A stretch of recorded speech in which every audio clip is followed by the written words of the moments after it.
Baik, bismillahirrahmanirrahim. Assalamualaikum warahmatullahi wabarakatuh. Saya sebagai perwakilan kelompok 2 ingin menjelaskan kekuasaan, kepemimpinan, dan demokrasi komunikasi organisasi dakwah. Studi kasus pada organisasi politik Islam. Untuk anggota kelompok 2 terlampir di halaman depan. Tidak saya bacakan satu persatu. Langsung saja pembahasan. Salah satu unsur dari aspek politik yang membutuhkan sebuah komunikasi adalah partai politik. Partai politik merupakan sekelompok massa yang terorganisir dengan anggota yang mempunyai orientasi nilai dan cita-cita sama. Adanya partai politik dalam negara demokrasi tidak hanya sebagai pelengkap saja. Akan tetapi, partai politik memiliki fungsi tersendiri dalam sebuah kehidupan bernegara. Kekuasaan. Kekuasaan adalah kemampuan seseorang untuk mempengaruhi perilaku orang lain, sehingga orang lain tersebut akan berperilaku sesuai dengan yang diharapkan oleh orang yang memiliki kekuasaan. Robin and George, 2007. Seseorang hanya dapat memiliki kekuasaan atas diri orang lain jika ia dapat mengendalikan sesuatu yang diinginkan oleh orang lain tersebut. Ini sebenarnya cukup mudah dipahami, tapi sebagai contoh untuk memperjelas agar tidak ada kekeliruan, saya ingin mencontohkan bagaimana seorang mahasiswa yang berkuliah dan dibiayai oleh orang tuanya, maka secara otomatis ia bergantung pada orang tuanya. Dan ketergantungan itu menghasilkan kekuasaan orang tuanya kepada si mahasiswa tadi. Nah, inilah yang disebut memiliki kendali dan mempengaruhi perilaku orang lain sehingga orang lain tersebut akan berperilaku sesuai dengan yang diharapkan oleh orang yang memiliki kekuasaan.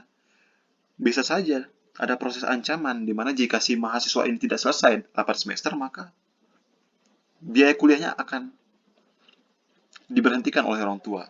Jadi si mahasiswa ini harus menuruti keinginan orang tuanya. Nah, ini yang disebut kekuasaan. Selanjutnya, kepemimpinan. Ivan Savage, Konopasky, and Matheson mengemukakan bahwa kepemimpinan adalah as the process of influencing others to facilitate the attainment of organizationally relevant goals.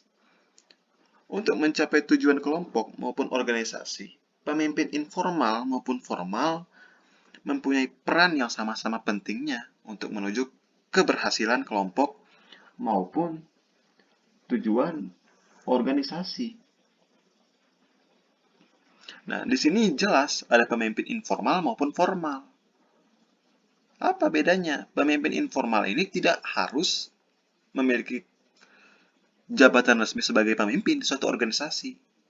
Tapi bisa saja dia sebagai anggota, tapi bisa memimpin teman-teman yang lain untuk mencapai tujuan organisasi.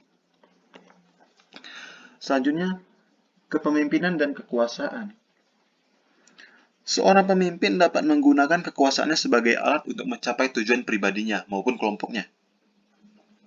Namun sebetulnya kepemimpinan dan kekuasaan memiliki perbedaan. Perbedaannya terletak pada kesesuaian. Kesesuaian seperti apa?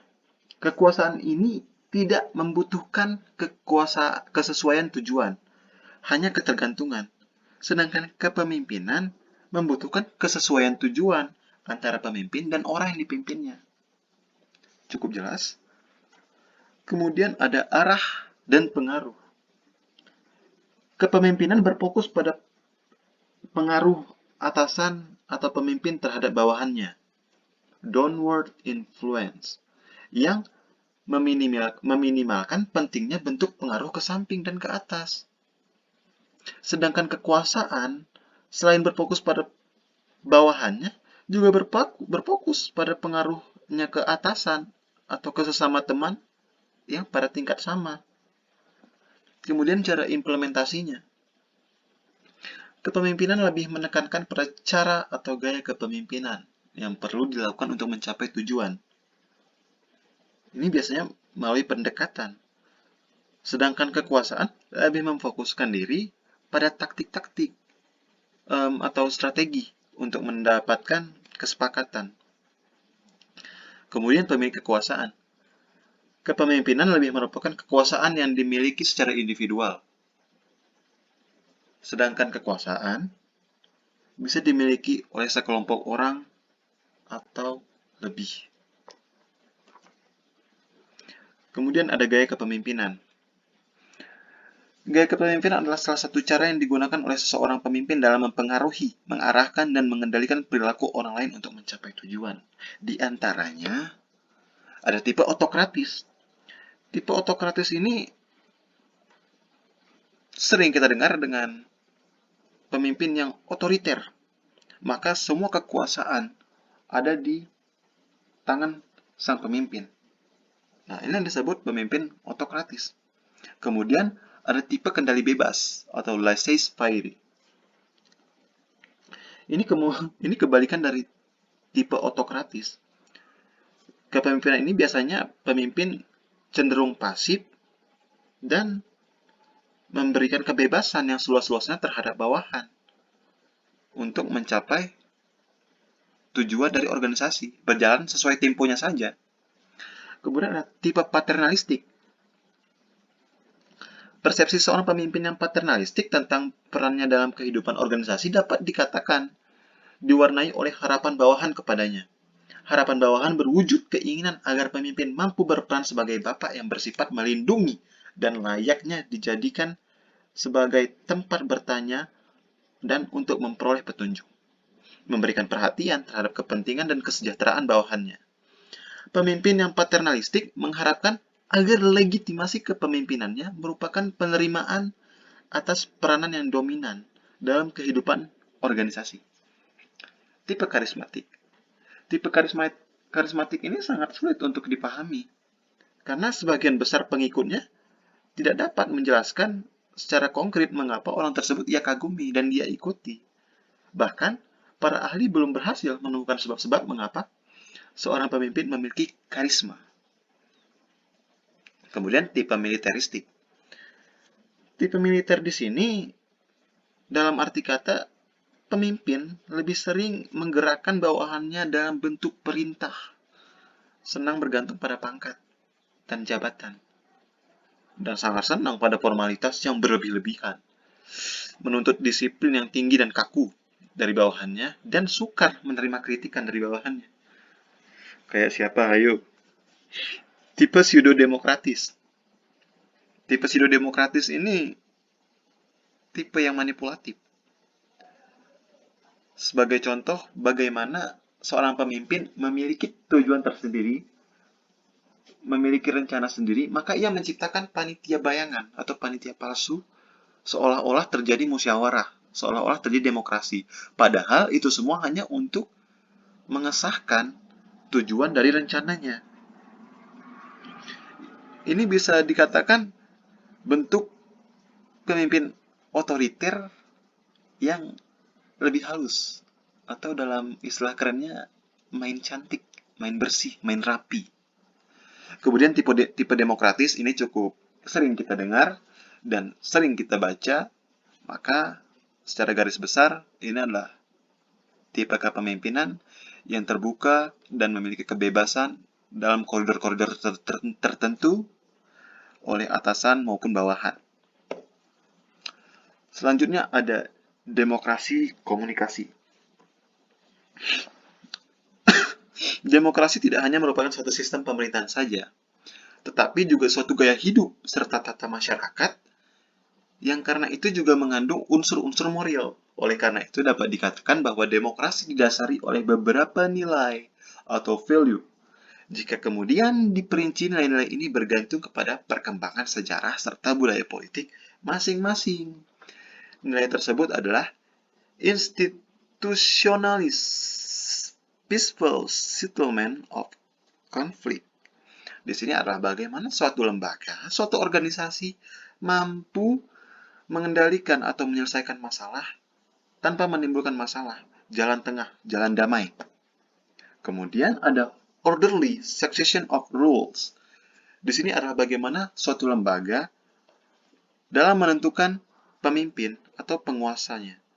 Karena dalam organisasi biasanya ada ADART atau ada ketentuan atau ada aturan yang harus dilaksanakan, ada prosedur-prosedur, ada jalan yang harus dilalui sebelum menentukan siapa yang akan menjadi pemimpin atau penguasa berikutnya. Kemudian ada minimum of coercion. Di sini adalah bagaimana cara meminimalkan kekerasan. Sehingga dalam suatu lembaga setiap permasalahan sangat minim terjadinya kekerasan. Cukup jelas, diversity bagaimana kita mengakui keanekaragaman atau perbedaan. Kemudian adanya unsur jaminan tegaknya keadilan, menjamin adanya kebebasan-kebebasan dalam sistem demokrasi. Cukup jelas. Nah, untuk studi kasus, NU dikenal sebagai organisasi yang moderat, yaitu sikap yang mengedepankan jalan tengah. Nah, ini sejalan dengan apa yang disebut institutionalized peaceful settlement of conflict. Setiap masalah diselesaikan dengan jalan damai, sehingga tidak menimbulkan permasalahan baru. Kita ketahui sepak terjang NU ini sangat unik di Indonesia, mulai dari berdirinya tahun 1926 hingga sekarang. NU ini moderat, yaitu sikap yang mengedepankan jalan tengah. Dalam NU, prinsip ini dikenal dengan istilah tawasud, yang mencakup tawazun, keseimbangan, dan keselarasan. Iktidal, teguh, dan tidak berat sebelah, dan ikhtisad, bertindak seperlunya dan sewajarnya, tidak berlebihan. Kemudian Kiai Haji Said Akil Siroj, Ketua Umum PBNU, menunjukkan karakter pemimpin yang berani dan tegas. Nah, PBNU menjadi kekuatan yang sangat menarik untuk didekati oleh beragam kepentingan politik sebagai tameng untuk melindungi kepentingan politik mereka dan serangan kelompok Islam konservatif. Dan ini juga mempengaruhi bagaimana kekuatan pengaruh PBNU di level politik praktis. Akibatnya, peran PBNU sebagai masyarakat sipil berbasis Islam menjadi kurang optimal. Kenapa? Misalnya, wacana kebijakan publik, amandemen Undang-Undang UU, Komisi Pemberantasan Korupsi KPK, hingga penyelamatan 57 pegawai senior KPK. Nah, inilah akibat dari campur tangan organisasi-organisasi politik yang menjadikan PBNU tameng. Sehingga PBNU ini bisa jadi sebuah alat politik juga, atau bahkan bisa menjadi organisasi politik juga. Ini menurut saya sebagai presentator, bukan menurut kelompok saya. Sekian, terima kasih. Apabila ada yang ingin ditanyakan atau ada yang ingin tidak sepakat, maka boleh-boleh saja. Kelompok kami terbuka dan menerima banyak pertanyaan. Sekian dari saya, dari Iqbal Kisara.